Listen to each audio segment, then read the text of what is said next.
నాకు అంజనాదేవి గారిని ఒక ఫ్రెండ్ ఉన్నారు. ఆవిడ నిన్న మా ఇంటికి వచ్చారు. వస్తూ మీకు రిబ్బన్ పకోడీ చేసి పెడతానండి అన్నారు. ఆవిడ వచ్చినప్పుడల్లా తెస్తుంటారు, చాలా బాగా చేస్తారు.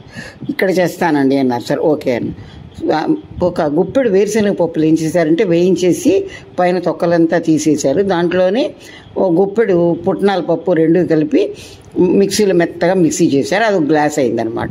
ఆ గ్లాస్ దానికి 4.5 గ్లాసుల బియ్యం పిండి కలిపి పొట్టుడు పిండి తగినంత ఉప్పు, కొంచెం కారము, అన్ని నువ్వులు, అంతేమో వాము, కడుపు నొప్పి అది రాదుట, అది వేశారు.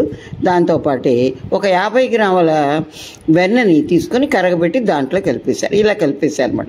బాగా ఉండలు గట్రా ఏమీ రాకుండా బాగా పిండిని బాగా మెదిపారు. బాగా కలిపి ఇలాగ 4 పక్కల ఉప్పు, కారము, మరి మన వాము, నువ్వులు, వెన్న అన్నిటికీ రావాలి కదా, అందుకని దీన్ని బాగా కలిపి కొంచెం కొంచెం నీళ్లు పోసుకుంటూ ముద్ద చేసుకున్నారు. మొత్తం ఒకసారి నీళ్లు పోసామనుకోండి జారుడు అయిపోతుంది. అందుకని కొంచెం కొంచెంగా పోసుకుంటూ నీళ్లు ముద్ద చేస్తారు. ఇప్పుడు ఒక జంతికల గొట్టం తీసుకొని జంతికల గొట్టం తీసుకొని దానికి చిన్న దానికి రిబ్బన్ పకోడీ బిళ్ళలు ఉంటాయి కదా, అది వేశారు. ఇంతలోనే ఈ మధ్యలో పొయ్యి మీద నూనె పెట్టారన్నమాట. అది సన్నగా కాగుతూ ఉంది.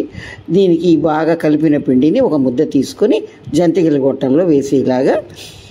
మరి ఎందుకు తడి చేసుకోలేదు గొట్టంలో పెట్టేటప్పుడు అంటే ఆవిడ చెప్పారు, ముందు తడి చేసుకుంటేట ఇవి ఎక్కువ నూనె పీల్చేస్తాయట, అందుకని గట్టిగానే తడి చేసుకోకుండానే చేయాలట. సరే ఇలా వేస్తూ నూనె బాగా కాగింది చూశారు కదా.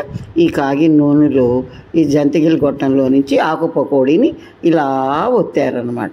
ఇప్పుడు ఈ బాగా నూనె పొంగుకు వచ్చినట్టుగా వచ్చింది చూసారా. ఈ పొంగంతా తగ్గితేనే మనకి అది ఉడుకుతున్నట్టు అనమాట. మనం అప్పటిదాకా ముట్టుకోకూడదు దాన్ని. ఇంకా అది పొంగు తగ్గినప్పటికీ ఆ ఆకు పకోడీ ఇది పైకి వచ్చేస్తుంది. పైకి వస్తుంటే అది మళ్ళీ కొంచెం ఎర్రబడుతుంది అనమాట.